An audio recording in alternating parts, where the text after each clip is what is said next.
Three books that are overhyped versus three that are underhyped. And I'm definitely going to have a lot of unhappy people in my comment section, so apologies in advance.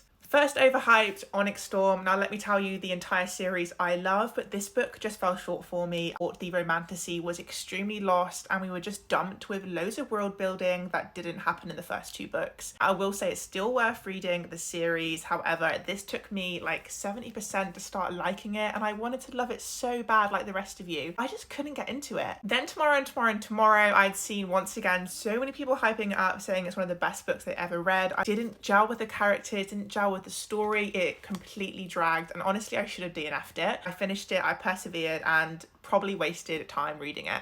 Then Powerless. Now I rated this 5 stars when I read it. However, since I have read so many other books that have similar tropes and similar storylines, and I just feel like it's not original in its sense. It's a fun read. I did enjoy the characters and Lauren Roberts' writing. However, I would say don't put it on a pedestal. Don't say it's like the best thing that you've ever read because there's definitely so much more out there. Moving on to underhyped. I am sick and tired of people saying they don't enjoy Caraval. It is so good, and if it's not for you, it's not for you. But if you like magical realism, angst and YA romantasy, then please pick up Caraval. It deserves so much more love than it gets. Then Keeper of the Lost Cities. I don't see anyone on BookTok talking about it and I need to put you on it. This is another YA fantasy series. We're following a telepath. She is actually an elf, so goes to an elf realm and is basically this chosen one that needs to save the world. Like, please pick it up. I'm sick of people being like, oh, I've not heard of that. What is that about? Just read it and you'll know. Then finally, Twin Crowns. I have been raving about this on a few TikToks recently and everyone's like, oh, I've not read that one. I've not heard of it. It's on my TBR.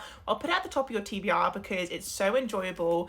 I love every character. It's dual POV and we're following two love stories blossoming. Once again, I feel like all my underhyped ones are YA because people don't tend to lean towards them, but please start leaning.